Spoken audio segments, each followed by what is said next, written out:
Okay, welcome to it, guys. My name is Ted Kosh. I appreciate you guys coming down.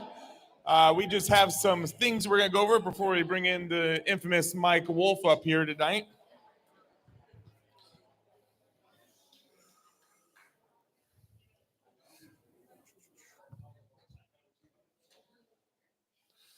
Here we got so quiet. That was nice. Okay, so hey, I just want to give some shout outs today to get the day started. First off, we have a new sponsor, a new benefit for you card holders in the room. Phoenix Restoration Services. Jenny Castinda is a new sponsor. And if you guys are a RIA member, then they're going to provide you guys a 10% discount on your services. Can you turn me down just a little bit? I'm getting a little echo here. There we go. Yeah, so they're getting a 10% discount with Phoenix Restoration. So thank you to them for being a sponsor. You'll start seeing their stuff come out next couple weeks. Also, want to give a shout out to today's drink sponsor, DVG Realty Group. Jerry Schlickburn, Mike Schlickburn, where you at? There you go. He actually made it in from Florida. Look at that. So after the event, what that means is we go to Burger Theory on the other side of the building. Same building. Don't need to leave. Don't need to get back in the car in the parking lot. But what we'll do is at the usually it's about the first round of drinks, but about $100, $150 in bar tab. That is under domestic draws is covered under DVG Realty. So thank you for that. And tonight's event sponsor is Solid Roofing and Exteriors. They have the wonderful beer pong set up in the back. So a huge shout out to you guys. Did anybody win free beers tonight?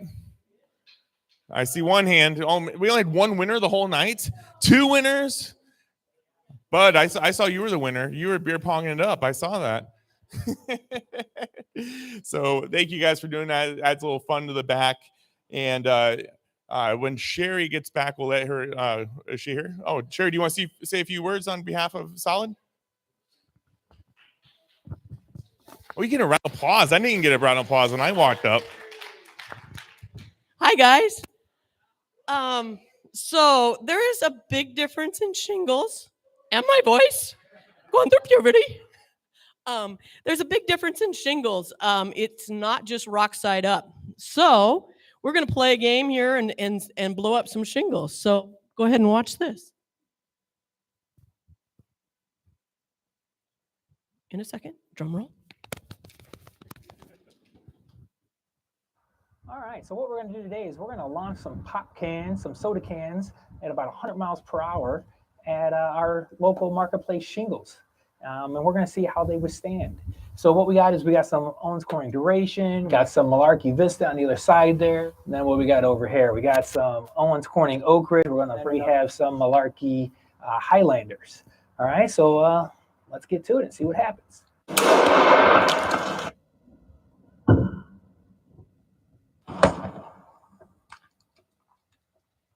Okay, so I launched 2 cans at the Owens Corning. So the first one hit a little low, but definitely gave a really nice little indentation here. And then the second one hit up here.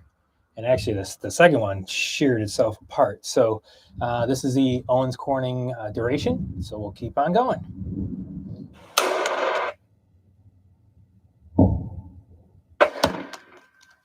Okay, here's the Malarkey Vista, which is actually a Class 3 impact-resistant shingle anyways. So the splatter is right in this area. The splatter, I mean the Mountain Dew that I'm using.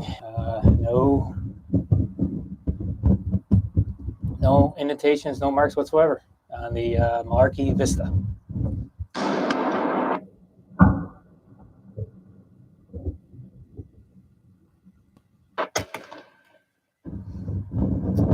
Okay, here's Owens Corning Oak Ridge. That kind of just speaks for itself right there.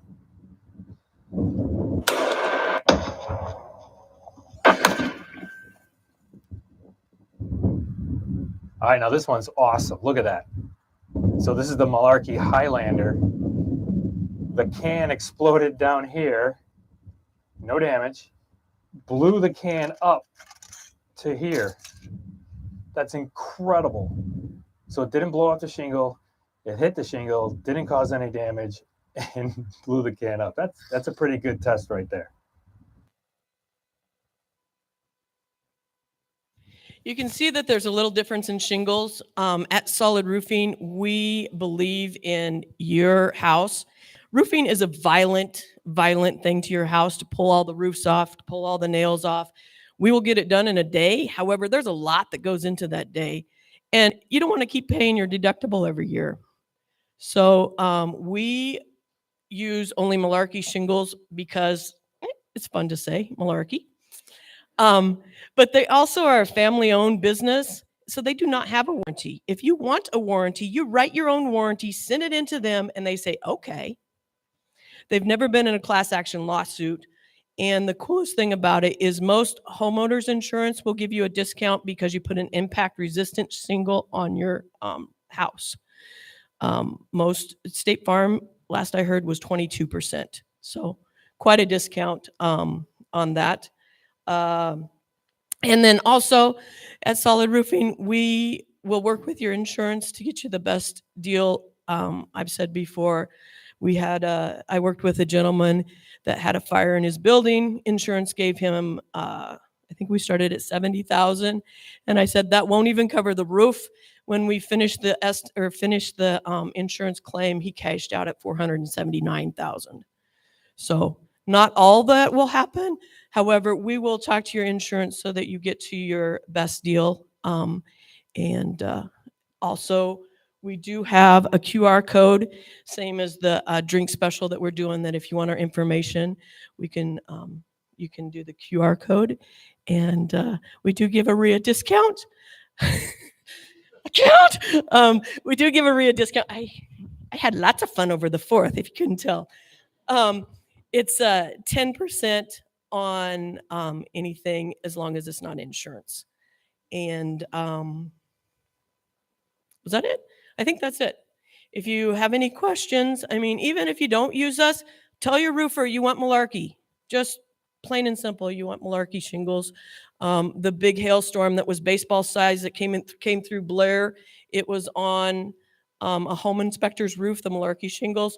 The insurance adjuster came out, went up on the roof, and he says, oh, you already replaced the shingles? They're like, no. But the siding was all ruined and all of that.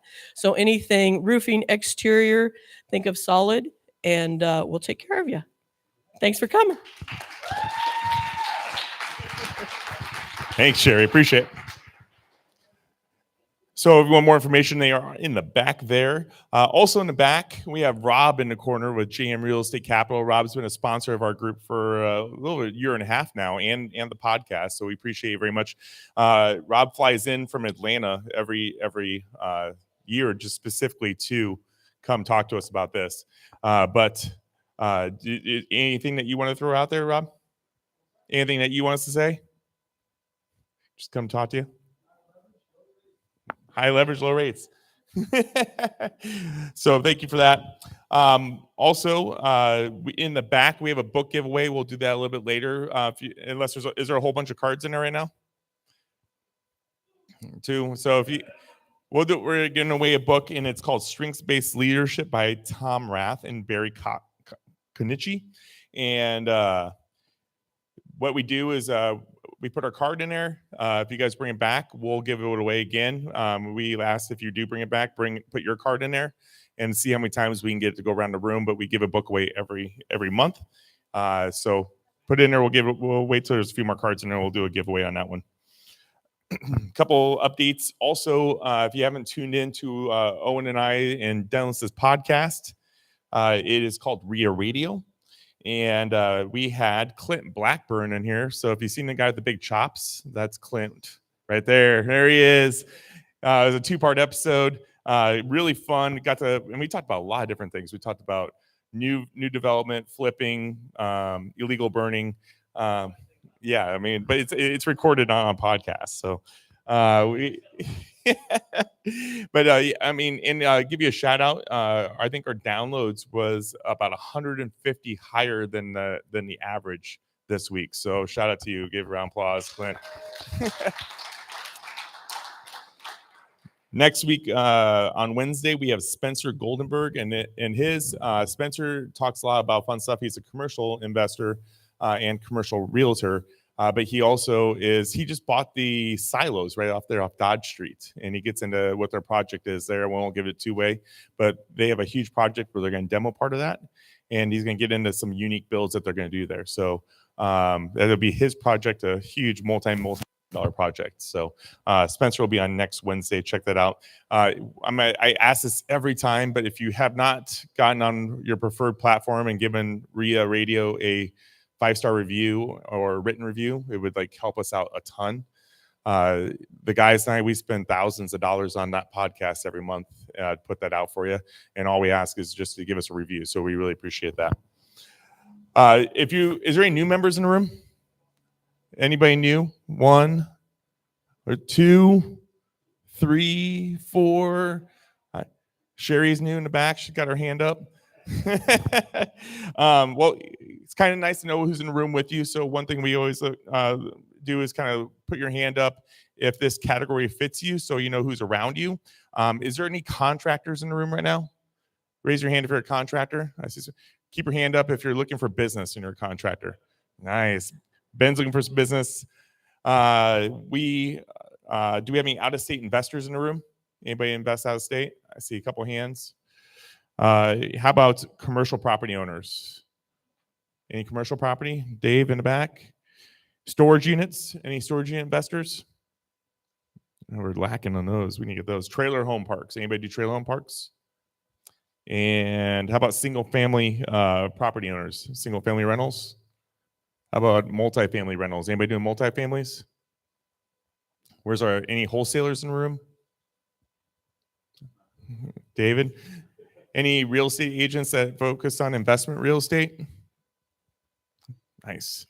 And who does Airbnbs or midterm rentals? So if you're new in the room, kind of look who's had their hands up. Things that you're interested in, make sure you talk to them. There's usually more than half the room is out in the back, and so take advantage of those situations.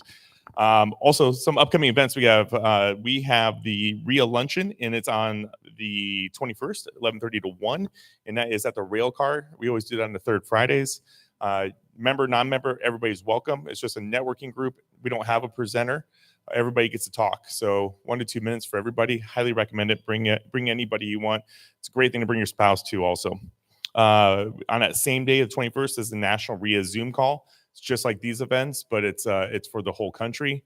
There's 100,000 RIA members nationwide that's part of that. So there usually is several hundred people on that call. But they bring in speakers. They go over all the benefits and upcoming events. You can register on that on omaharia.com. August 1st, Mastering Wholesaling in Nebraska, Essential Rules and Regulations Unveiled. That's Paul Vacheski that's going to be doing that one. There's a lot of new regs that have come out in the last few months allowing wholesaling, and you have to have a realtor involved with that. So he's going to go over all the rules of that to make it legal. So they're finally kind of loosening up on those rules. I'm really excited to hear about that and learn a little bit more. We're tentatively planning our podcast celebration in September. It'll be 2 years and 100 episodes. We're going to invite everybody that's been on the podcast to come in. So I appreciate that. Thank you.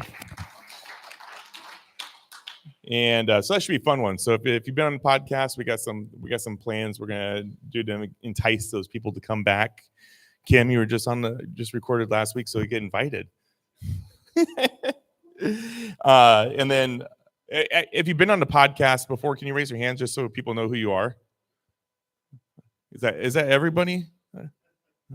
Man, I see a few. Yeah. Okay. There's a couple people in the back that weren't listening, like David Bader, Eccles, Owen. All those guys have been on too. Jerry, they didn't raise their hands, but they've been on. October 3rd, we're doing Unlocking Omaha's Investment Potential. Jeff Beals is doing an exclusive forecast for real estate development. He's the only person we bring back every year. He knows everything about everything going on in the city. So Jeff will be here. And then our golf outing is going to be on August 2nd. It's a Wednesday. It's going to be at Stone Creek. We're still waiting for the graphics to finalize. But if you go to omaharia.com, it will be on that. But if you go to the Omaha RIA Facebook page, I just did a post with the link, and you can book your team on there. If you're interested in being a sponsor, all the sponsorship information is on that link also. So we appreciate that. Also, Rookie RIA has an event on Wednesday the 26th. And you can go on Rookie. Is that posted on Rookie's Facebook page yet? Any content on there? The flyer will be done today. And so that information, and that's Jose Pena's house that we're showcasing. And Jose runs the Hispanic RIA. And it's all there's no English in that. It's not even allowed. So, yeah, so kicked out. And your group's killing it. I mean, you're getting, what, 20, 30 people showing up at your events now? 40 people, I've heard. So definitely check that out. Norfolk RIA is kicking butt over there. And I heard Riley Eccles is going to go to Lincoln meetup group and then going to Norfolk this month. So she's making the rounds on there. So if you don't know Riley's story, talk to Nate. Where's Nate? Yep, there you go. It's actually not, we don't even address Nate Eccles anymore. We just talk about Riley Eccles. Yeah, Riley's dad, that's it. But I'm jibber jabbering. But I got a little introduction here for our speaker tonight. I got to pick him up from the airport last night, and we got to have a few drinks. My wife didn't realize when I got home at 3 a.m. And and then went out to lunch, got to learn a lot. I think you're gonna be excited about the things that Mike has to present. But just want to welcome another exciting session of Omaha RIA's meetup group. It's indeed a pleasure to introduce our distinguished speaker today, a man who's left a footprint in the sand of entrepreneurship and real estate investments. Our speaker, Mike Wolf, is a self-made entrepreneur with an impressive track record in real estate investment. With nearly 3 decades of industry experience, Mike's experience is not just impressive, it is practical, time-tested, and remarkably effective. As a Canadian, which I think are your first Canadian that spoke here for us, by the way, who has successfully navigated the U.S. real estate market, he brings a unique international perspective on investment strategies, taxation, and cross-border challenges. Mike is just not another successful entrepreneur. He is a seasoned investor who has been featured in various media outlets, sharing his insightful knowledge drawn from his extensive background in business, entrepreneurship, and real estate. His teachings have guided thousands of students towards successful investments in turnkey properties, as well as effective strategies and do-it-yourself approach. What distinguishes Mike in his burning passion for helping people grow, he doesn't hoard his wisdom. Instead, he generously shares it, aiming to foster a community that makes more informed and educated business decisions. His ultimate goal, to help create long-term passive income that leads to wealth for you and your family. Tonight, we invite you to sit back, listen, and learn as Mike shares his strategies that can help you transform your dreams into reality. He believes in achieving time, location, and financial freedom through passive income and generation, and is passionate about loving and what you do and truly enjoying life. So, ladies and gentlemen, let's seize this unique opportunity and learn to seize an investor, and let's welcome Mike Wolf.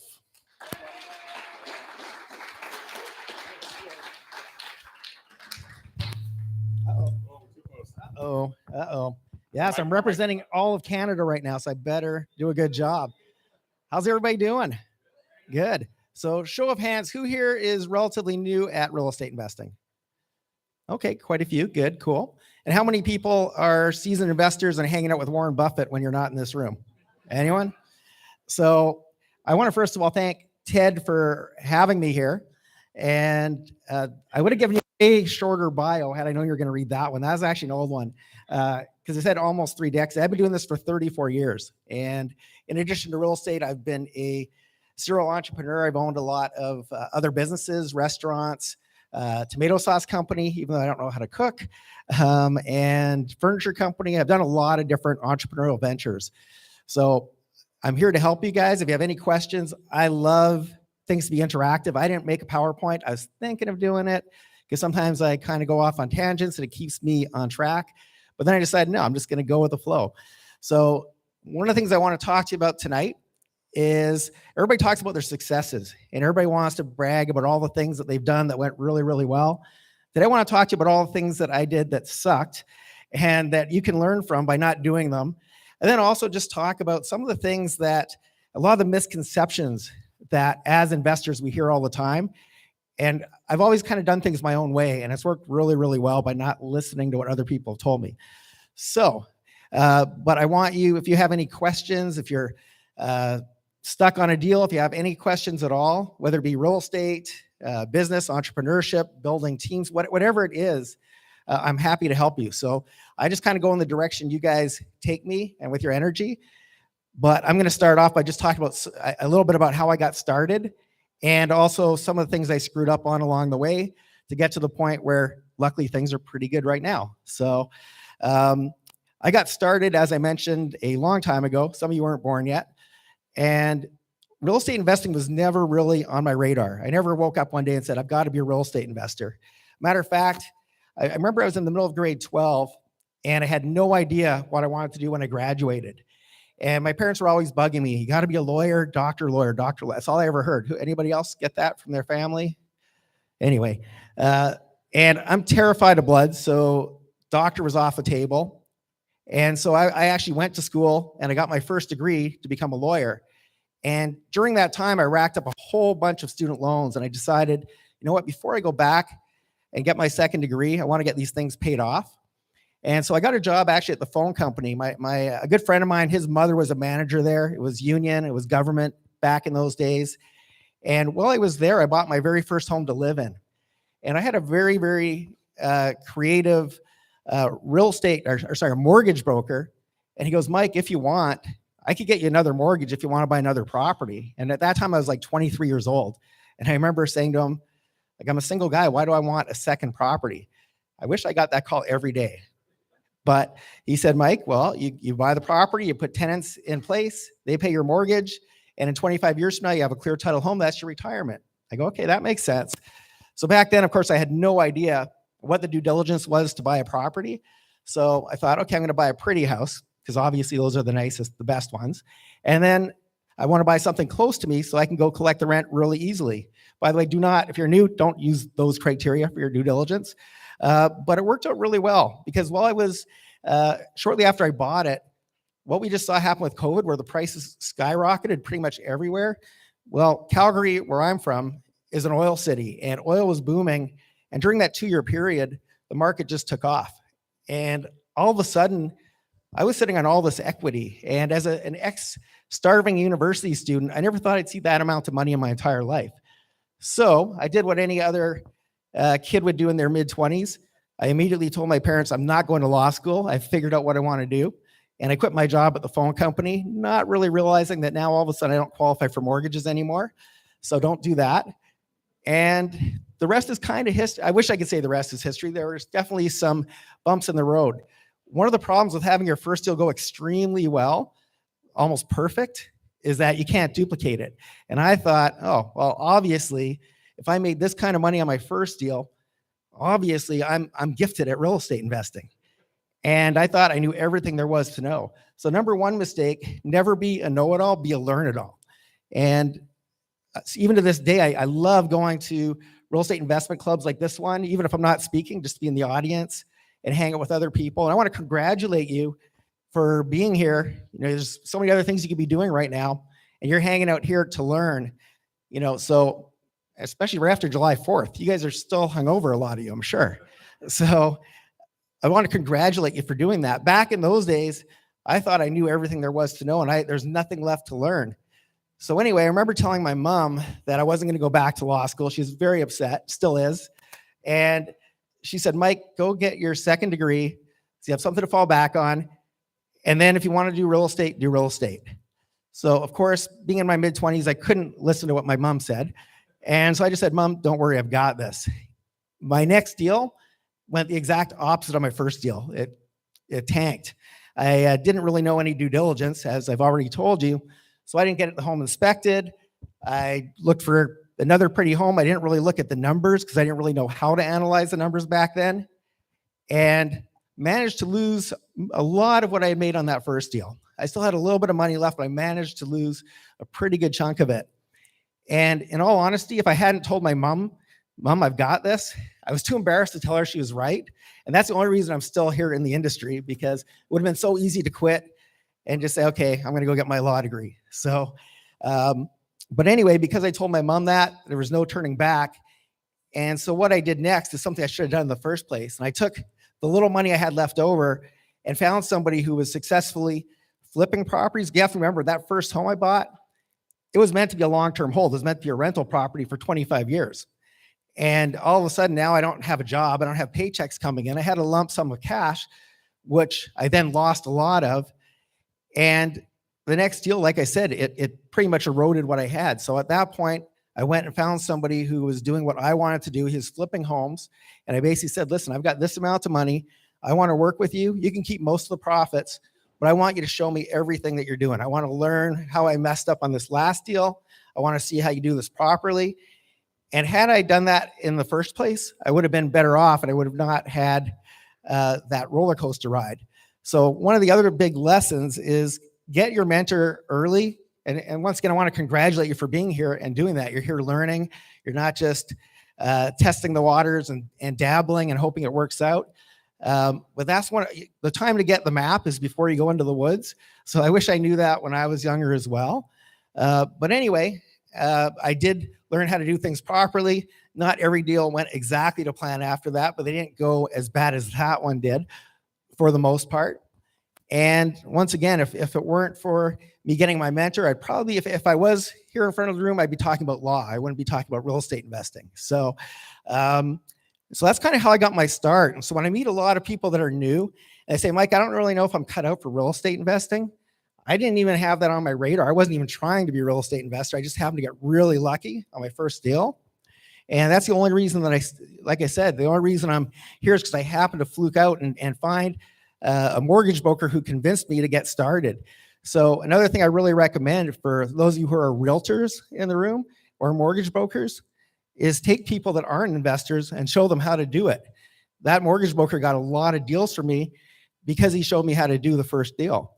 So really big lesson. I actually had my real estate license for a little while when I first got started, and mostly just so I had access to the MLS data. But whenever I meet somebody and they wanted to pay cash for a home, I'd always tell them, no, don't pay cash for the home, get a mortgage, take the leftover money and let's do some flipping. Let's do some revenue properties. So I actually got a lot of deals that way. I wouldn't really work with most people looking for to buy be an end buyer and buy a property for themselves. I mostly, after a little while, started to work only with investors. And that was I don't know, who here is a realtor? Quite a few. So I don't know if they still do this, but when I took the real estate course way back, they would always teach you don't actually work with investors. They still teach you that? Okay, because they used to teach you don't. Most of these investors are shady. Most of them don't know what they're doing. Don't even deal with them. And by not listening to that, there you go. By not listening to that and starting to actually seek out investors and or turn people into investors, I made a lot more deals happen that way. And I also started to meet some people that later became my joint venture partners because they had capital. And I was starting to learn I was getting better and better at my craft of investing. So that's another really big lesson I learned, is that you can actually inspire other people who didn't know they wanted to be an investor to be an investor. So any questions so far? Anything you want to talk about before I move on? All right. So anyway, so that's how I got my start. So if you're just starting out and you're thinking, I don't know, I'm kind of on the fence. Should I do it? Should I not? The fact you're in this room means that you probably should do it and stick with it. Real estate has changed my life. It's taken me around the world. I've spoken on the TED stage. I've been to 83 countries so far. I do a lot of volunteering and give back projects. After Hurricane Katrina, my favorite give back project is after Katrina, we bought a bunch of homes that were damaged by the storm. And some of these homes were under 20 feet of water. And because of my experience in building teams to fix up homes and then flip them, instead of flipping them, we actually bought them, fixed them, and brought a bunch of people back to the city that got displaced by the storm. And so all this stuff and I'm not saying it to brag, I'm just saying this is what's possible when you have the knowledge and the ability to do this real estate investing stuff. It can lead to so many different things. It's kind of funny, just as I was chatting in the back with Rob there, he goes, oh, you should come speak for me in Atlanta. So things just happen. You go to one thing and it leads to another thing. It leads to another thing. So I just encourage people, if you're on the fence, just do it, stick with it. And even, I don't think everybody should be necessarily a hands-on real estate investor where you're in the trenches every day looking for deals. But even if you're a dentist, doctor, lawyer, you need to own real estate or else you're on a treadmill. If you don't start to buy properties that are giving you passive income, you're never going to be able to retire. I actually had one of my, I have several different businesses. One of them, actually the only one that actually involves me now, everything I do is passive and it's done by other people on my teams. The one business that I do run, I have a group that I call the Wolf Pack, since my last name is Wolf, and I teach other people how to invest in real estate. One of my customers was a dentist, and he called me up one day and he goes, Mike, I don't know if you can help me.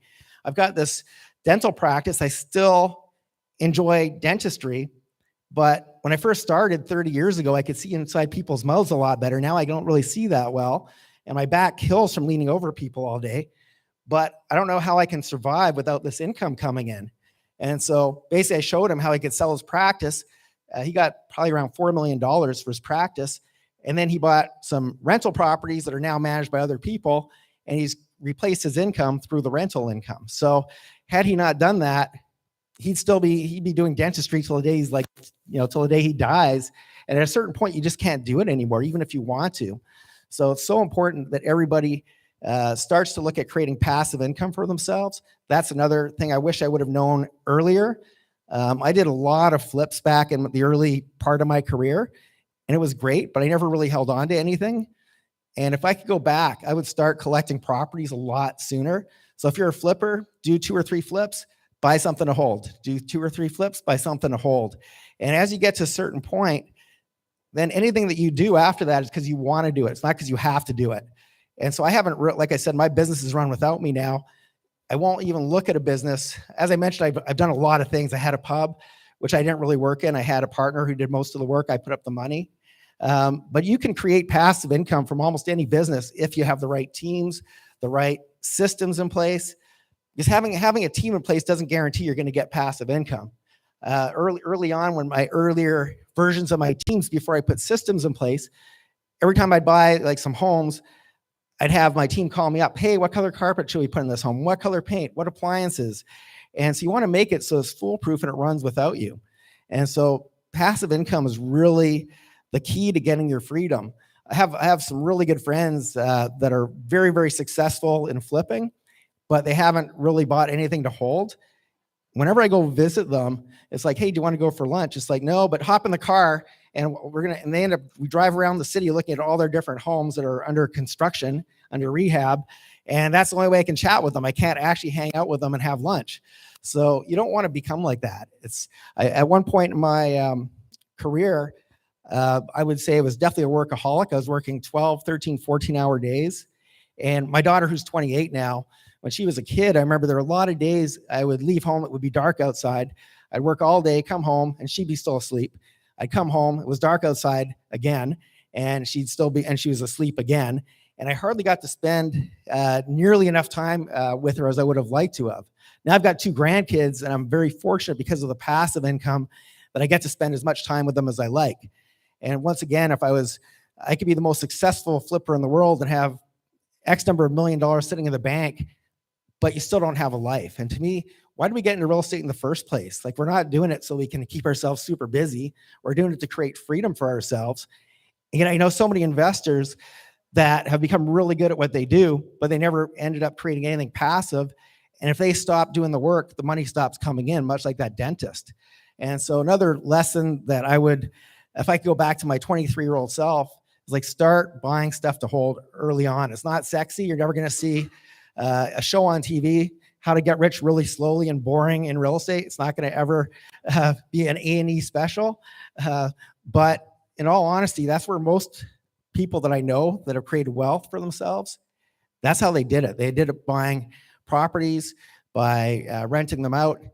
And one of the things you don't want to do, by the way, as another lesson, even if I owned one property, I wouldn't manage it myself. I would not ever do it. There's people that are good at that. And to me, even having one rental property, I see some people laughing. So you know what I'm going to say. But sometimes having one rental property will create more work for you than you want to do. And I'm definitely not speaking hypothetically, because I used to manage my own properties, and it was a crazy full-time job just doing that. Tenants are really nice before they move in. After they move in, you probably all know that they don't always answer their phone as quickly anymore, and they don't return phone calls quite as quickly as when they applied to be your tenant. And same with, I've also been a hard money lender. I also find that when you lend people money, they're really good up front. And after they've got the money, sometimes they avoid you a little bit. So there's certain things that you know, even though you think, oh, well, it's just one thing, a lot of times that one thing takes up so much time, and time is so valuable. Any questions so far? Anyone? Okay. So I made some notes so I don't forget some of the points that I wanted to teach you guys. But like I said, I like it interactive. So if you do have anything, by all means, feel free to interrupt me. So let's see here. So some of the misconceptions that I've heard over the years, you know, we always hear it takes money to make money. Everybody's heard that, right? And when I first started, I didn't have any money. As I mentioned, I had my net worth was negative around $25,000 because of my student loans. And so when people come up to me and they go, Mike, I'd love to get started in real estate, but I don't have any money. It's like, congratulations, you don't have any money. I was negative 25,000. I was trying to get to zero. So good for you. So there's a lot of strategies out there that don't require any capital. There's some strategies that require very little capital. And I didn't know of any of these strategies when I first started. Luckily, I had, like I said, a creative mortgage broker. We didn't do anything illegal, but we had to get creative. But now, one of my favorite strategies, for example, and I was going to talk about this tonight, but I decided not to because it's like I could get started, but there's no way I'm going to finish in an hour. But one of the things that I do is tax deeds, for example. Do y'all know what tax deeds are? For those of you, is there anybody who doesn't know? Or everybody knows? No? Okay. So what a tax deed is, when people haven't paid their property taxes in a number of years, eventually the county needs to put that home on the market to get the money to keep their police department and schools, et cetera, going. And we've picked up properties at these auctions for $7,000 and $8,000 and $9,000 and $10,000. We're not talking down payment. That's the actual purchase price on the home. Had I known that when I was first starting out, instead of having all that money invested in properties, what I would do is I would, while I had the job at the phone company, I would work, save up the money for a down payment. Once again, I have to be really creative because as I was trying to save up for the down payment, prices were going up. But anyway, after I learned that you don't have to do this, you don't have to necessarily keep going and saving money, qualifying for mortgage, buy a property, go back to your job. That's a very slow way to create a portfolio of real estate. So things such as tax deeds, I know there's problems with wholesaling in this state, it sounds like, but that's a way to get started with very little capital, which brings up another thing I wish I would have done earlier. So as I mentioned, I'm from Canada. I haven't bought a property in Canada in probably 15, 20 years now. I do all my investing in the States.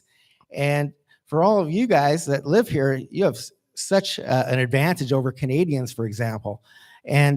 But a lot of Americans don't know what an advantage you have. So for example, 1031 exchange, that's awesome. In Canada, if I go and buy a property and I sell it, the government's going to take away the capital gains tax. Doesn't matter how long I've owned the property. Doesn't matter if I'm buying another property, it's gone. And so you always have this monkey on your back that's taking a big piece of your profits, and then whatever's left over, you can invest. Here you don't have that. And so there's a lot of big pluses. But a lot of people think, oh, I can only invest close to home. And that's what I heard all the time when I was first starting. Oh, well, just invest in your own backyard. And back then I didn't know how to invest anywhere else anyway. But had I known about these tax deeds, had I known about some of the strategies that happen in other places that don't make sense where you live. So for those of you who are worried about wholesaling because there's all this new legislation coming in, well, go to a different state. You don't have to move there. You don't have to live there. Set up teams there and go where it makes the most sense for your strategy. So if I was going to buy homes, I spent a lot of time in California. I will never own a long-term rental property there. That's like the worst place. And I hear it's not much better here. I don't know if that's true. Is that true? No? Anyway, there's certain places where certain strategies don't make much sense. It's going to be a lot harder to build that portfolio. It's going to be a lot harder to get a decent return on your investment. And if you're only investing close to home because it's convenient or that's what you've been told, you're missing out on all this opportunity. So those tax deeds I was telling you about, my favorite place to do that strategy is Houston, Texas. I've never lived in Texas. I don't necessarily want to live in Texas. Nothing against Texas, by the way, if anybody's from there. But you don't have to live where you do business. I've sold in Atlanta, I have teams set up there, and we've sold close to 1,200 turnkey rental properties over the last 10 years or so. And I've been to Atlanta maybe 10 times in my whole life, but I set up teams there and I have systems in place, and this thing runs without me being involved in it. So don't feel like you have to only invest where you live. That is very limiting, and it only gives you so many choices of strategies, especially with what I've heard, from Ted, for example, when he said, there's all this new legislation coming in, and if you wholesale, it's really complicated. And it's like, well, just go somewhere else. Go to a place where they want you to do business. So, any questions yet? You guys are very quiet. I don't know if I put you to sleep or, let's see here. Okay, it's a good thing I took these notes because I thought you guys would be more interactive. I don't know why. Okay. So a lot of people, I remember my parents always taught me that, the secret to success is you got to go and work hard.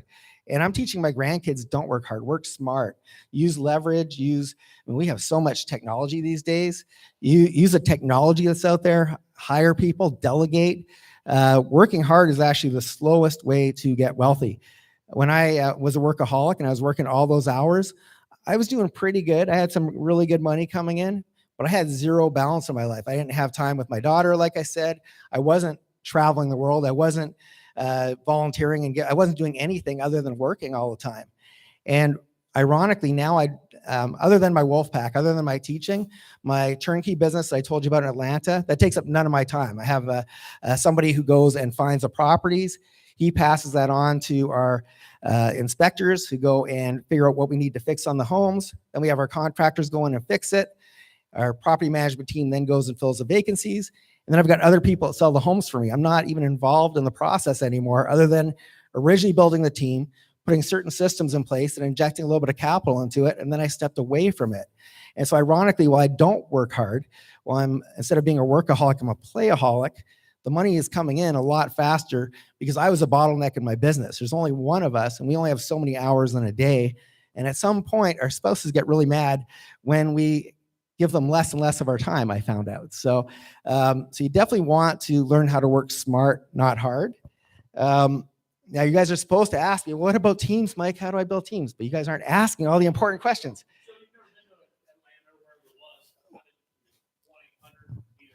Well, okay, so he asked, you've never been to Atlanta, so how'd you build a team? So before Atlanta, I was doing the same thing on a smaller scale in Phoenix, and before that, Vegas. And ironically, it was really interesting because I was eyeing Atlanta. We were doing research on a bunch of different markets, deciding where we wanted to go to next, because Phoenix got, and it did again, ridiculously expensive, and the market went up like crazy. This is during the last recession. We made a lot of money there. Then all of a sudden, it didn't make sense. The numbers didn't make sense anymore. And so I was looking at Atlanta, and I find that I think I must have been Mother Teresa in my previous life because things fall into place. However, I was speaking at an event in Toronto, and after I spoke, somebody came up to me and said, hey, you should really come look at what we're doing in Atlanta. I go, really? I've been looking at Atlanta, and he already had a team on a very small scale. They were selling a property here, a property there, and he had heard of me, and he knew what I was doing in the previous markets. As he basically said, hey, let's do a joint venture. I have access to properties. I have, just so you know, we are buying our properties from the banks. We're buying their distressed assets. We're buying 20, 30, 40 homes at a time. And I didn't have that connection. He did. So he was able to get the inventory. He had a small crew on the ground to fix the homes. He had a small property management team. I had a whole bunch of followers, a lot of them in Canada, that wanted to get into the U.S. markets. And so it was a perfect joint venture because I didn't have to go and build a team from scratch. I just had to go do what I was already doing and market to the people who already knew me and trusted me. And he was doing in my opinion, the hard part. And in his opinion, I was doing the hard part because I brought a whole bunch of buyers in.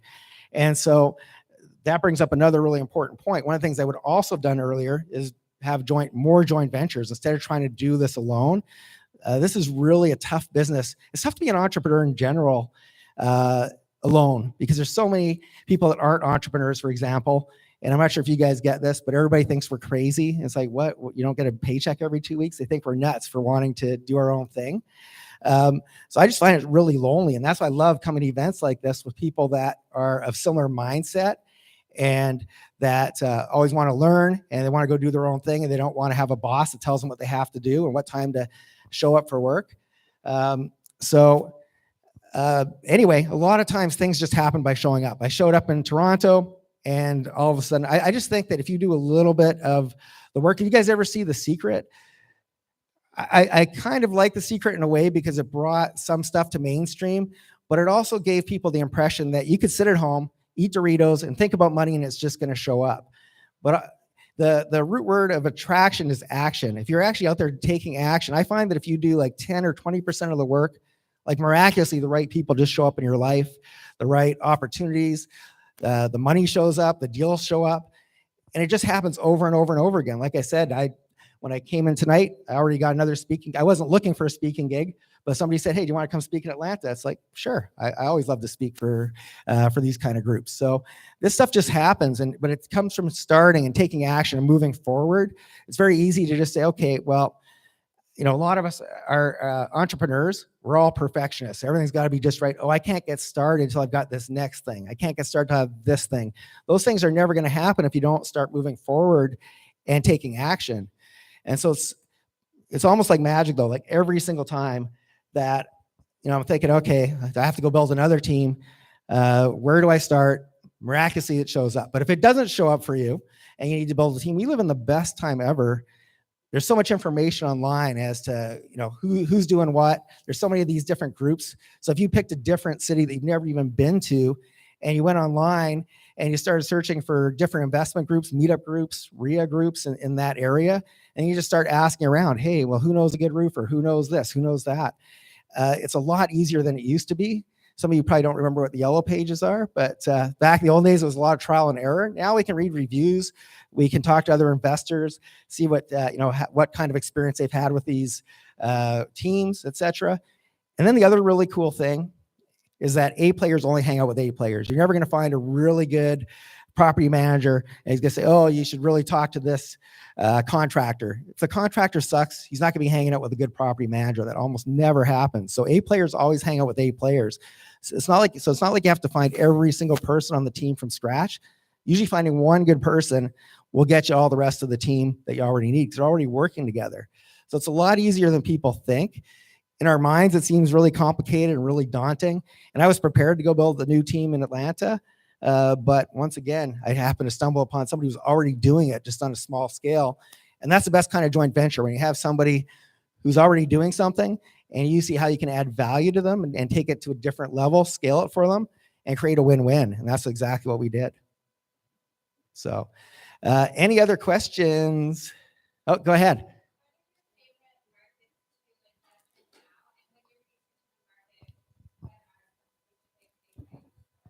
Okay, great question. So my fate, well, I'm still loving Atlanta. It's gone up like every market. It's appreciated a lot during COVID, but rents are starting to catch up slowly. They're not where they should be, but they're continuing to rise. One of the things I look at, and I'm mostly, as I mentioned, I'm mostly a long-term rental. I like to hold long-term rentals. And one of the things I'll tell you the 3 criteria that I use when I'm picking a market. So number 1, is the market landlord friendly? And that's the first thing I look at, because even if everything else makes sense, you get one bad tenant and you can't get rid of them, your numbers are not going to look anything like they should look. So I won't, as I mentioned, I won't invest in California on a long-term rental. I know of some people that have had rental properties where literally for over a year, they had tenants that weren't making their payments. They were trashing the home and they still couldn't get rid of them. And it's when you go to markets like that where the government is really in favor of tenants, every tenant knows how to work the system. So that's the number 1 thing I look at. And I never, and by the way, all these things I do in this exact order. You never skip that step. The second thing I look at is a lot of people, the first thing I think about is cash flow. Okay, if I spend $100,000, how much rent am I going to get? And that's a good thing to look at. But if you don't look at the second thing before you look at that, you're going to be in trouble. And that's, most of my wealth has come from owning homes that have appreciated tremendously. So during these last couple of years with COVID, I own quite a few rental properties, luckily. And on average, conservatively, each property went up around 75,000 on average. So I made a lot of money by doing nothing, just having properties. And a lot of us focus on that cash flow, and quite often that leads us down a path where we pick the wrong markets because we're so usually the markets give you the best cash flow. That 1% rule, for example, it leads you to places that either the city's not a good market to invest in, or the neighborhood's not a good neighborhood to invest in. And so I always want to be in the path of progress. I want to go where the appreciation is going to be. And appreciation, everybody says, oh, you can't predict appreciation. Well, you can't predict it to the penny, but there's certain things that continuously cause homes to increase in value. I mean, there's simple supply and demand. If you have a whole bunch of people moving to a city, there's a lot of growth there. So for Atlanta, for example, and I'm not trying to sell anybody anything in Atlanta because I'm actually sold out of properties right now. But if you look at Atlanta, for the same reason that they're very landlord friendly and they encourage entrepreneurs and business owners, they do that not just in the real estate space. So a lot of companies have their head offices there because they get all these tax breaks. And it's a very business-friendly market. And so these businesses go there, they set up shop, and what do? They hire a whole bunch of people. And people are moving from other parts of the country to fill those spaces. And those are the people you want in your home, people that are upwardly mobile, people that are willing to make an effort to get employment. But most importantly, when you have increase in population continuously, then that's where the appreciation comes from. It's just a shortage of properties relative to the amount of people that are looking for them. So you want to be in the path of progress. You want to be in places where it's growing, where there's jobs being created, or if there's a major trend. Like we all know the baby boomers are getting to that age where they want to head south. You don't see a whole lot of people waking up in Florida saying, you know what, we should move to Detroit. That's kind of more my style. Nobody's doing that. Everybody's heading south. So go where the trends are, follow the trends, buy properties there, and then just keep collecting rent and wait for that appreciation to kick in. And the best thing ever is don't wait to buy real estate and wait. And most people don't listen to that because, like I said, it's so boring. Who wants to buy a home and then nothing happens for like 5, 6, 7 years? Nothing's happening. With a flip, it's like immediate gratification. You buy the home, you make it look pretty, you sell it, you get that nice paycheck. But in actuality, you're going to be a lot better off in 10 years, 15 years, 20 years if you have a bunch of rental properties that were super boring and gave you some cash flow, but they didn't really excite you. There was no emotion. It wasn't an emotional thing. So when you do business, it's not about creating an emotional experience for yourself and getting that dopamine rush. It's about creating long-term wealth that you can pass on to your kids. And so that's the number 2 thing. Number 3 thing is what everybody goes to first. And that is, if I buy a $100,000 home, what's my cash on cash return going to be? How much am I going to get back every month? And most people go to that first. I go to that third. And if you do look at markets in that order, it served me very well, market after market after market. And so I haven't really looked at anything else yet because there's a lot of people that are turnkey providers. There's also a lot of people that promote turnkey properties, and they don't actually work one market. They try to do 5 or 6 or 7 different markets. And although, as I mentioned earlier, it's not that as difficult as people think to build a team, it's very difficult to have 7 really good teams. And there's going to be something going wrong, and you're going to be super busy putting out fires. And so for me, I just stick to one market, and I keep working that market till it doesn't work anymore. And then I look for my next market. And so there's not really any point in me looking for my next market yet, because if I don't leave Atlanta for 5 years, well, 5 years from now, a whole lot of stuff can change. And so, but if you look at those 3 criteria, it's never backfired on me yet. Oh, go ahead. Oh, you sneezed. Okay, I thought you got brave. All right. Any other questions? I don't even know what my time is. This just goes. Am I good? Okay. Oh, go ahead. Hey, just because it's recorded and everybody's live, you can't hear right now. What do you do to vet your partners or your teammates? Yeah, so basically finding them. Once again, when you start to show up at events like this, you start to meet people, and the reason I'm here, the reason I know Ted is because I met somebody on a cruise. I think she may have left. Jennifer, did she leave? Anyway, I met her on a cruise. She in turn introduced me to Ted. Ted brought me here.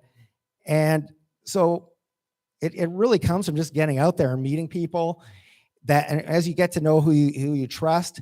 Once again, the A players aren't going to recommend, oh, you should go you should go work with this guy. Good people hang out with other good people. But these days, once again, it's very easy to check out people's track record online, talk to other people, get references. When I teamed up with my buddy in Atlanta, obviously I did a lot of research. I wanted to see, okay, well, you're getting homes, but what kind of homes are you getting? Are these in crappy neighborhoods? Because I won't resell anything to anybody else if I wouldn't buy it and keep it in my portfolio myself. And so I liked what he was doing. I liked his systems. I added some of my own systems as well to what he was doing, and he thought that was great. And together we came up with something that was amazing. But yeah, I did my homework on him first and saw what he was actually doing, talked to some of the customers he had sold homes to. So you definitely want to do your due diligence. I mentioned earlier that I would partner up a lot earlier than I had, but I'd also caution everybody that a bad partnership can totally wipe you out. So you have to be really careful who you are doing business with. But quite often, once again, I just find that if you're hanging out with the right people, they always know the right people, and they know the people you need to work with. And then you're still going to take your time to do a little bit more due diligence. You're not going to say, oh, well, Mike said he's a good guy, so I'm just going to team up with him. But you're going to look at the track record to see what has this person done in the past. Were the deals successful? Are they on? Is he honest? If I meet with somebody and they tell me they've been in business for 20 years, and I say, okay, what was your deal that went wrong? Tell me about some deals that went wrong. They say, no, every deal went right. I won't work with them because I know they're lying. You either haven't done a lot of deals. If you've been in the industry that long and you haven't had something go wrong, you haven't done either. You're lying or you haven't done a lot of deals. So you want just people that are transparent, that are honest. But once again, we live in the best times ever to be doing this because there's so much information available out there. It's just so easy. And it's very easy to get references and check up on them. Good question. Anybody else? Oh, go ahead. Oh, 1 second here. Oh.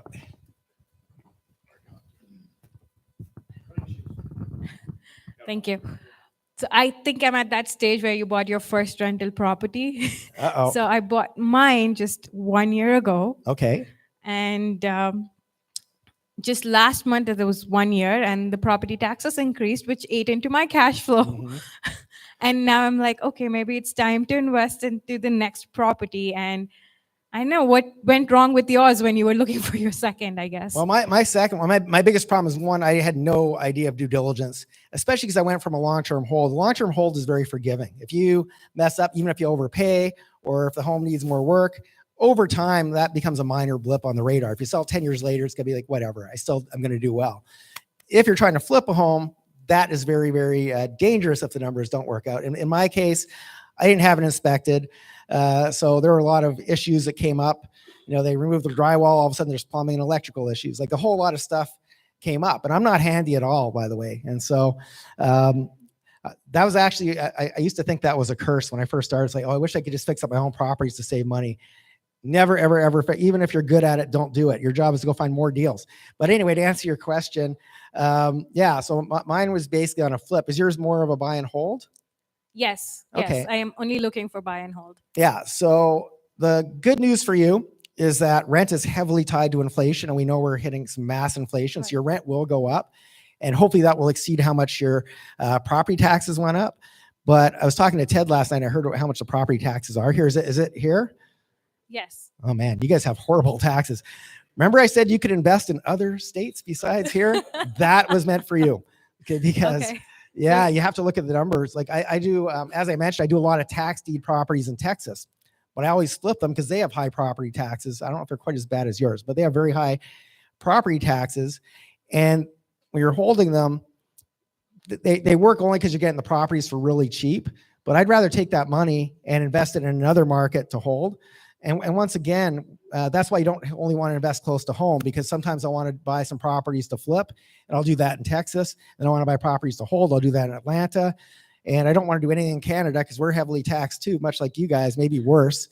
And so don't feel like you have to keep buying here. But I would look at the numbers and just see, okay, well, how much does rent have to go up to compensate and make this still a good deal and good returns?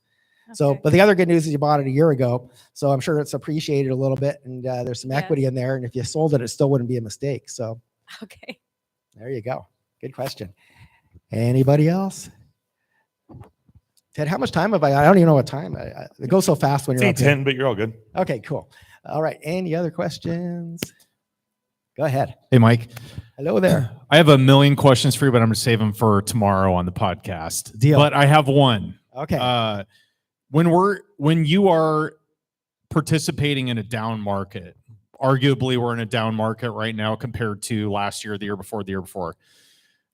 What metrics do you pay attention to have decision support, to feel comfortable that you're making the right choices with putting your foot down on the gas and acquiring everything you can, and then you're looking really smart about 10 years from now? How do you know that the timing is right for you to keep in acquisition mode? Because, and I'm sorry, I'm a little long-winded at times, but I feel like a lot of people over the last, say 3, 4, 5 years have been bailed out by appreciation and market run up. And they're like, oh, look at me, I'm making it rain, and look at everything I'm buying. And they're on auto buy every time something comes 100%. Up.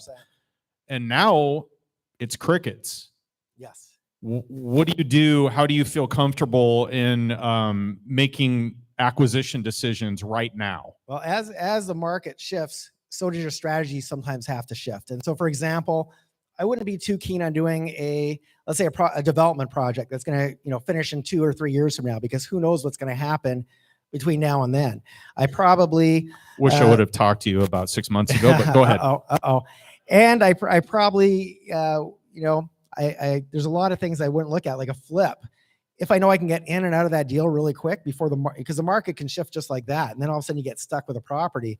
And especially if you're using hard money, or, those expenses can just add up. And next thing you know, your deal that looked like a slam dunk is no longer a slam dunk. But if you're buying a long-term hold, one of the things that I do is I take into account the fact that there's less competition to buy these properties right now.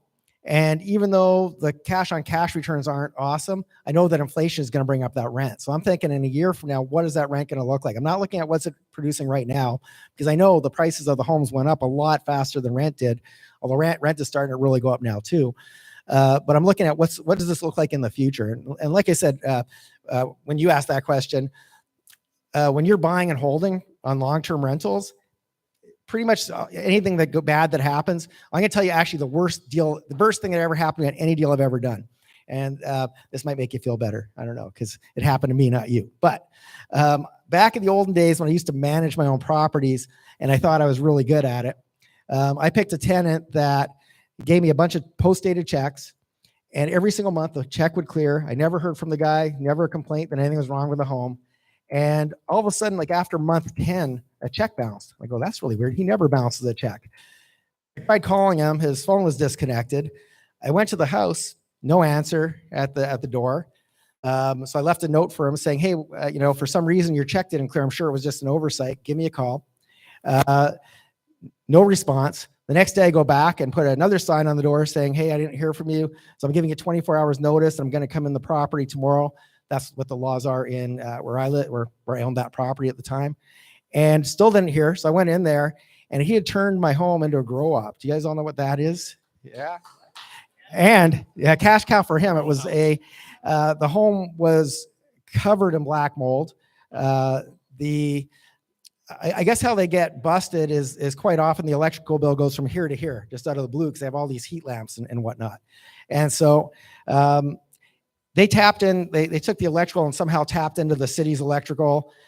Anyway, to make a long story short, that was a $75,000. This is in the mid 1990s. This was a $75,000 repair bill to make it livable again. And even though I had been in the business a long time, it made me, I almost wanted to quit. Like, that's how bad it was. It was so, so frustrating. And I thought, okay, this is going to be, this is going to still, it's going to be a loss. At some point, I'm going to sell this thing, and it's never. Anyway, when I sold it, I still made a lot of profit. After it depreciated, I rented it out again. I kept it for a bunch of years. And that $75K, which in today's money is probably like double that, $150K, it still looked like a blip on the radar. Emotionally, it was very tough, but financially, it still worked out. And so when you're doing long-term rentals, I don't really care that much if it gives me a little bit less cash flow. If I know that the rent's going to go up and I know the home's going to appreciate. If I'm in the right market, even if I broke even cash flow wise, I'm happy if I know I'm in the path of appreciation. There's a very, very, very good likelihood that that home's going to be worth a lot more in 5 years from now. So I'm always looking at the long term. So I love long-term rentals from that standpoint.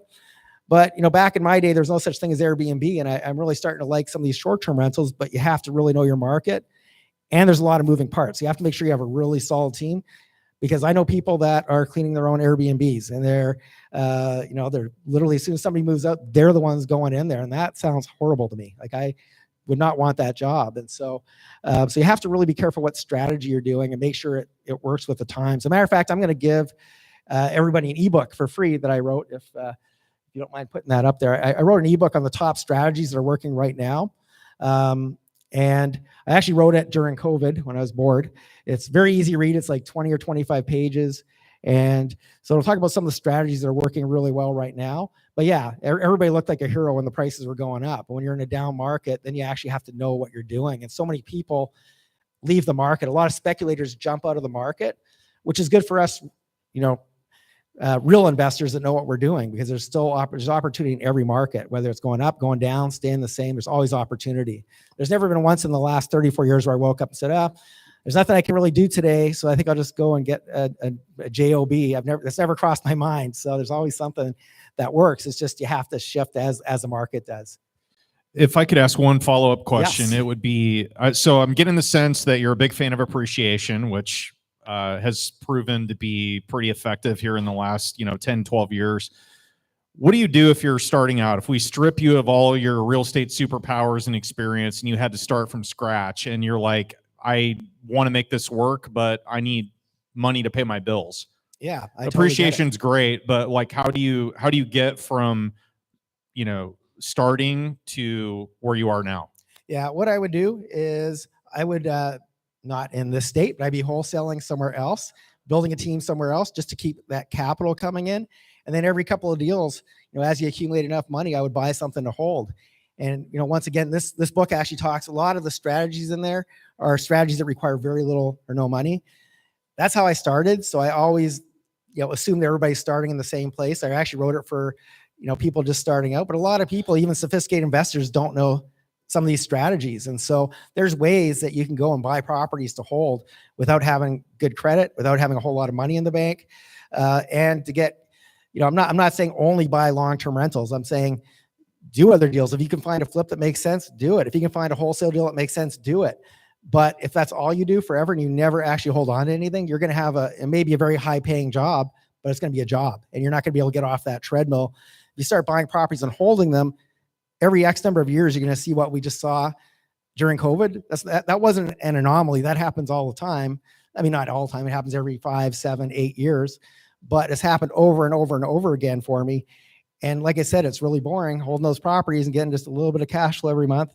But that's what's paid the bills and given me this lifestyle. So use your job, use transactional real estate to fund and to stack cash, plow that back into rentals, and then enjoy the ride when we hit a market upswing. That's exactly. Kind of you don't want to be the person trying to buy into that market. When everybody starts fighting over properties, that's when you want to be either selling or refinancing, doing the BRRRR method, taking some cash out, using it to buy more properties. But yeah, you don't want to be, in that competing offer situation where it's very, very difficult to get a property. And that's why, I've gone from doing very transactional, even when I'm doing, my flips, when we're flipping those turnkey rental properties, we're not buying one here, one there. We're buying 20, 30, 40 from a bank. So our competition isn't the typical investor that doesn't have that kind of capital to do that. So sometimes you have to shift what you're doing in order to be more competitive. But there's a lot of stuff that even very sophisticated real estate investors don't know. Everybody's an expert at whatever they're doing, but it doesn't mean they're an expert at all the different strategies. And so over 34 years, it's given me a lot of time to experiment and try different things to see what works, what doesn't work.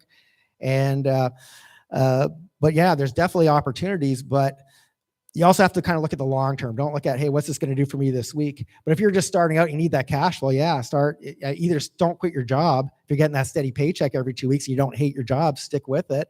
But if not, now's a good time to, once again, not in the state, but go do some wholesaling and in other places. And now's a great time to start looking at building a team, because they're not as busy. The contractors aren't as busy as they were last year. They're looking for jobs now. Good stuff. Thanks. No problem. Anybody else? Great questions.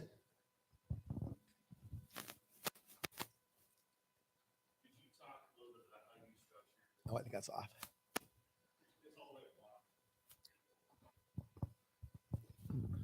Could you talk a little bit how you structure your JV deals and when you have multiple people involved and your role versus what other roles are, how you divvy it up? Just any advice on that kind of stuff would be great. Thank you. Yeah, so that's going to vary so much from deal to deal. However, the main thing in common that every deal has is you definitely want to put who's doing what and who's bringing what to the table. And you also want to put contingencies in there. So for example, if I was buying a home and the goal is to flip it, and suddenly the market shifts, and now it's not going to be a flip. You're gonna lose money if you flip it.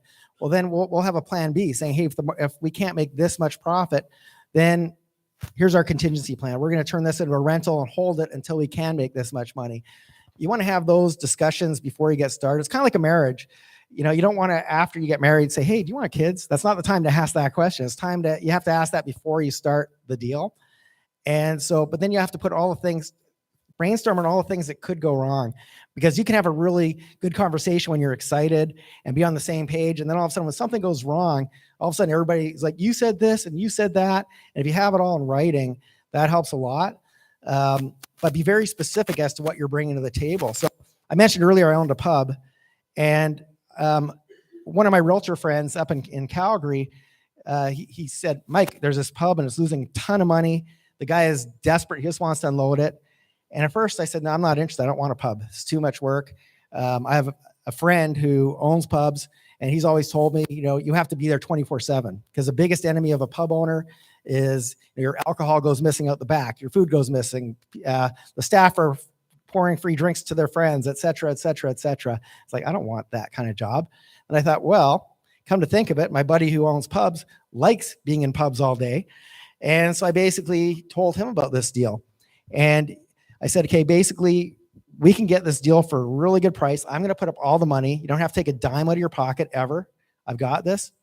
But I'm never going to, if a cook doesn't show up, don't call me. If a waiter doesn't show up, don't call me.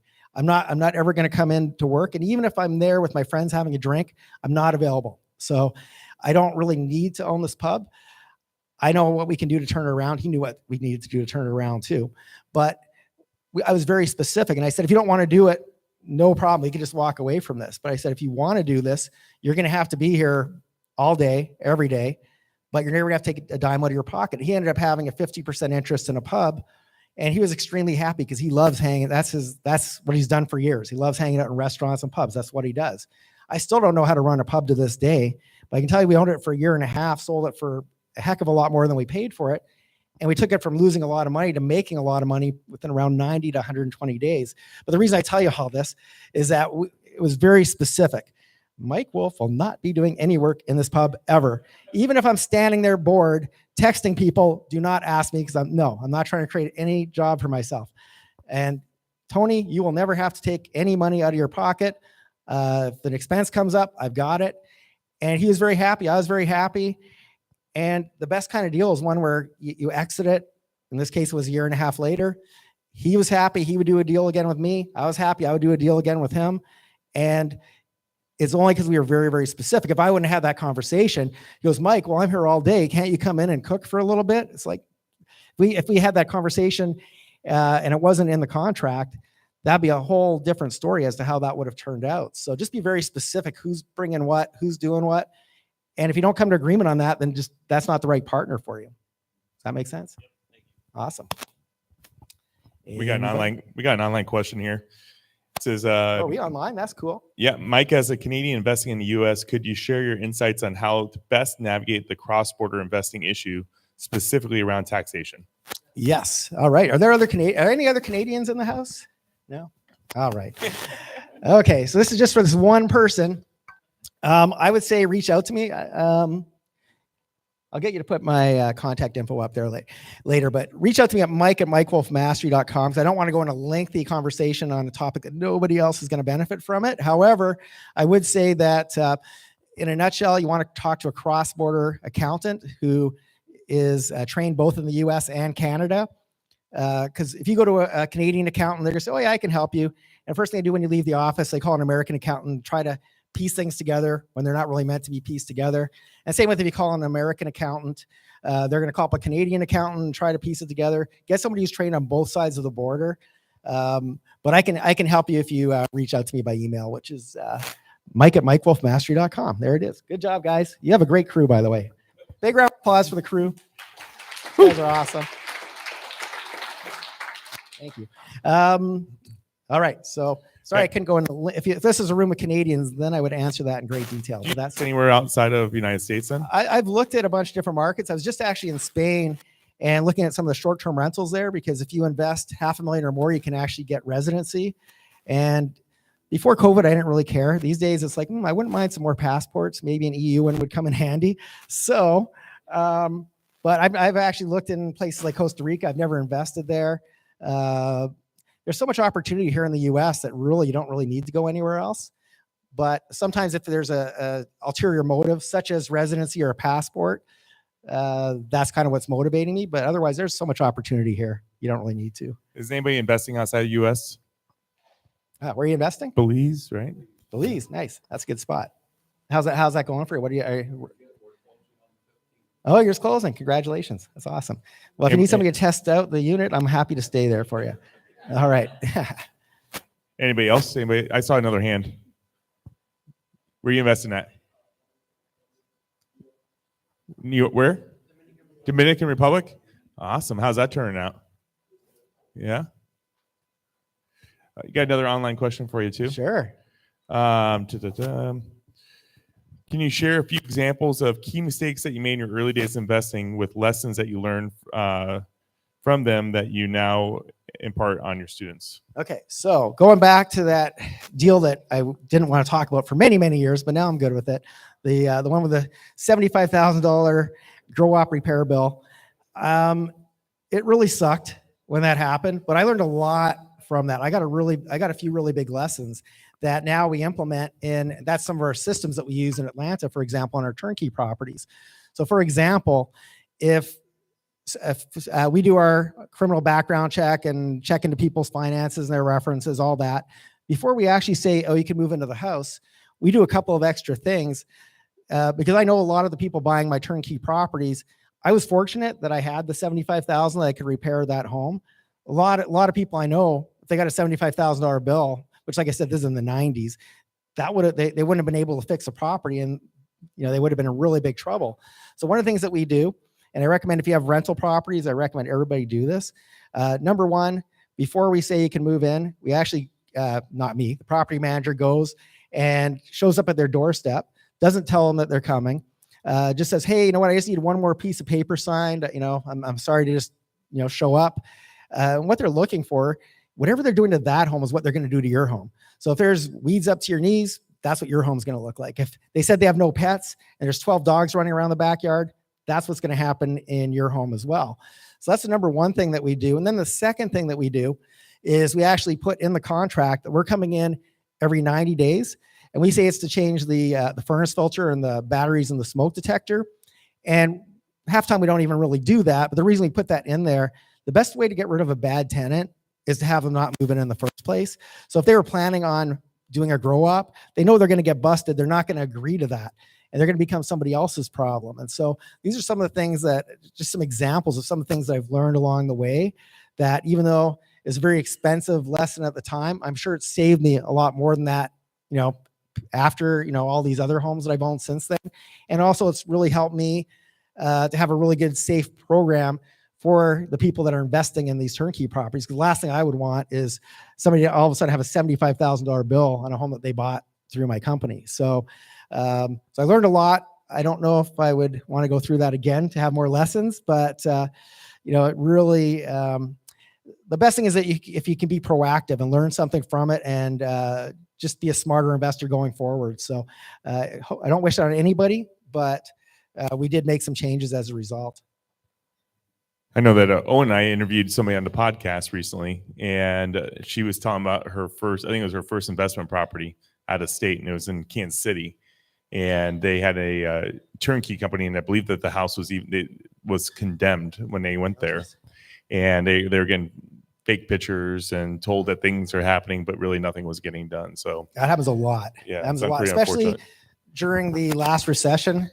A lot of Americans stopped buying real estate, but Canadians all of a sudden became very cool to start buying U.S. real estate. Every Canadian wanted to own real estate down here, and there were a lot of companies with a lot of very desperate people looking to make money. And they'd send pictures of a renovated home, but it wouldn't be the actual home that they bought. And these people would, run off with the money. And so you have to be really careful. And once again, it comes down to having a good team and good systems, and preferably some boots on the ground in the market you're working in, not just trusting somebody you've never met before. So go ahead. Oh, you have a question? Or you stood up? Oh, there's a question.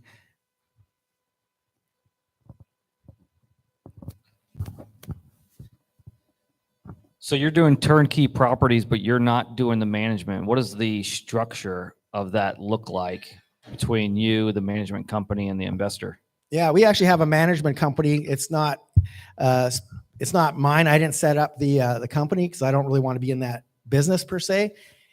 And I think property managers have the worst job in real estate. It's kind of like owning a McDonald's, but going and flipping burgers all day, in my opinion. So I don't really want to take a piece of it. I think they deserve. I'd rather they do a really good job for my clients, but because they're managing so many properties, they're managing like 1,200 properties for me and my clients. We have a lot of leverage over them, meaning that if they go and screw up or they try to rip somebody off, they're not going to lose one paycheck. They're going to lose 1,200 paychecks. They're basically going to go from having a lot of money coming in every month to having to rebuild from scratch. So even though I don't own the company, they work strictly for us, but they're totally independent. But obviously, like I said, if I started to get complaints from customers, and I own properties that they manage as well, if I was having a problem with them, then we'd have to replace them. So you don't necessarily have to own. I know I could add a whole bunch more revenue if I did own that company, but I just didn't want to get into that. I'd rather they deal with it and take good care of my clients and keep whatever they make. And it's worked out really well. We started off with a different company when we were much smaller. Before my partner had a different team. And then as we expanded, the existing team couldn't keep up with the volume we were doing, and they didn't really want to. And so we actually adopted another team that was in Tampa that I'd worked with before and made it worth their while to relocate to Atlanta. And so once again, sometimes, it's not as tough as you think. I mean, if he would have said no, we would have built a team from scratch, or maybe I would have built the team and got more involved. But they were already a pre-existing company. They already had a good track record, and they were willing to grow. They were willing to get more property managers and put better systems and better software in place. And so that's how that worked out. But you don't necessarily have to have an in-house property management company. But they work strictly for us. They might as well be in-house. I just don't take any of it. Does that make sense? Yeah, thank you. Cool. You're welcome. So things I want to bring up before we call it a day here. One thing I found really interesting was we were talking last night over a old fashioned that you have hundreds of units, but you have no multifamilies. You do all single families, right? That's partially true. I have owned multifamily in the past. Yeah. And for me, with my lifestyle, I travel full time. Literally, I was in London a few days ago, then LA, then here, and I'm going to Mexico. So I bounce around a lot. And the last thing I want to do is be dealing with things going wrong. I don't want to I want everything to just run without me. And I'm very fortunate because it actually runs better without me. Usually I'm the one the team yells at me and tells me, Mike, you were supposed to send us these videos. And anyway, that's another story. They boss me around. But with multifamily, I found every time I own multifamily, there's always something that would come up that would require me. Like I found that I could never fully automate it, never fully delegate it. And so, single family has been my bread and butter for many, many years. And a lot of times, and I'm not saying there's anything wrong, by the way, for anybody who invests in multifamily, it's a very solid investment. But at a certain point, you don't really need to do something different. If it's working, I don't really need to get into multis on a big scale. I don't need to get into commercial on a big scale. Could I? Absolutely. But now it's more about lifestyle and happiness and fulfillment, which I get from hanging out with my grandkids and traveling and volunteering. Those are the things that light me up more than starting another business I don't need anymore. So I just like it to be manageable. So single family for me is just super easy to delegate. My team knows not to call me. If somebody dies, there's a fire, flood, yes, call me. Anything else, if a fridge breaks, I don't need to know. Just replace it, fix it, whatever. And so I didn't find I could get that fully with the multis. But once again, I'm not in any way, a lot of people think that I'm anti-multifamily. I'm not at all anti-multifamily, just so you know. And kind of conclude, you traveled for years around Canada speaking on behalf of Robert Kiyosaki on the Rich Dad Poor Dad. Do you have like a key takeaway that you did during those presentations, or a tip that you could give the group?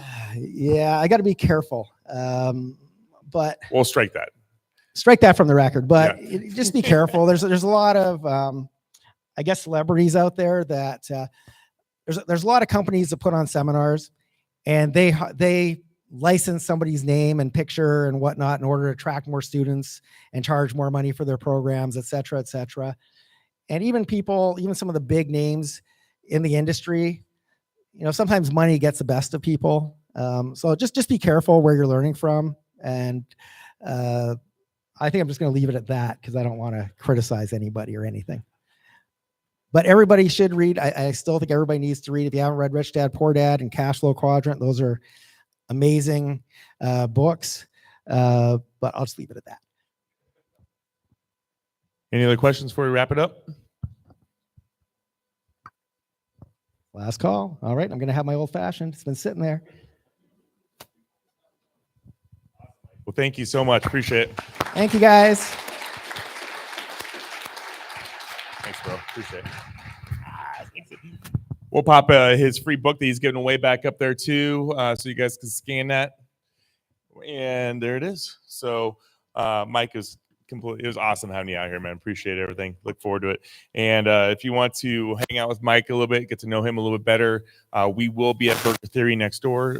There will be drinks sponsored by DVG Realty, so thank you to them.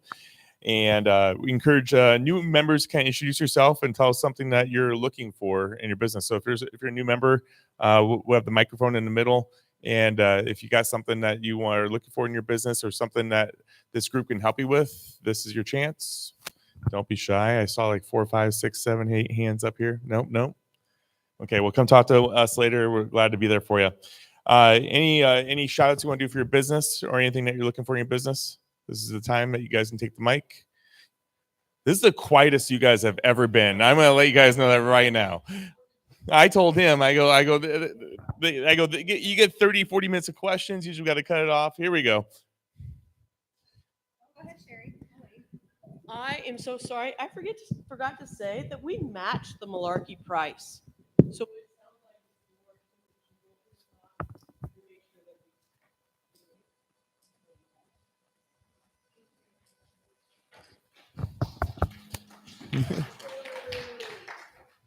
Okay. Well, yeah, the live people won't hear it though. Yep. He's turning it on right Hello. now. Oh, there. It's working now. Okay. Hi. My name is Misty Schmidt, and I am a realtor with DVG Realty, but I'm also a stager. And those of you who have been to a few of these in the past few months know that about me. I say it every time. But I have a little bit of an exciting announcement. So I'm acquiring about a $10,000 to $15,000 inventory from another stager that's leaving the business. And so I'll be able to ramp my staging ability up pretty quickly. So please help me pay that off by hiring me. Thank you. See, if somebody's got a flip house, they hire you out. Let's say it's a 3-bed, 2-bath, 1-car garage, and it's 1,800 square foot. Like, what could somebody expect to spend for staging, having that staging in there for 30 days? So that particular scenario would be around 12 to 1,300. Okay. Cool. 12 to 1,300. Awesome. Thank you. Appreciate it. Hey, anybody else want to shout out their business or anything that they want to put out there? Anything you're looking for? Off-market property you want to sell? This is the time. Okay. 3, 2, 1. Yeah. Okay. Well, we appreciate you guys. So please support the staff. The girls come back to amazing care of us. So if you get around, pause for the staff. Keep the round of applause going for Mike. Keep the round of applause going for DB Video and the help. Appreciate you guys. Look forward to hanging out. Please give us a like and subscribe on our RIA podcast. And also, if you want to watch this video over, we do have go to RIA Radio on YouTube, and we post every single event that we've had in the last 2 years on there. Would love to have you guys watch those and subscribe also. So thank you guys. Have a good night.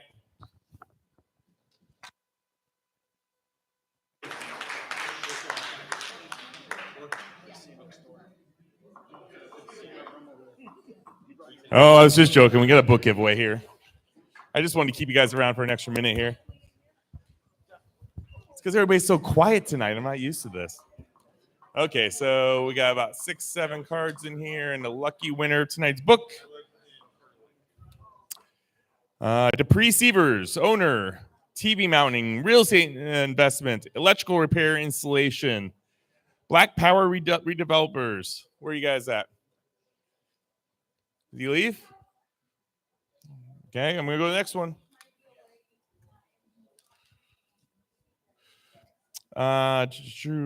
Beth Blackburn with Medical Holdings. Come on down. You are the winner of the Omaha RIA Book of the Day. There you go. Thank you for coming out.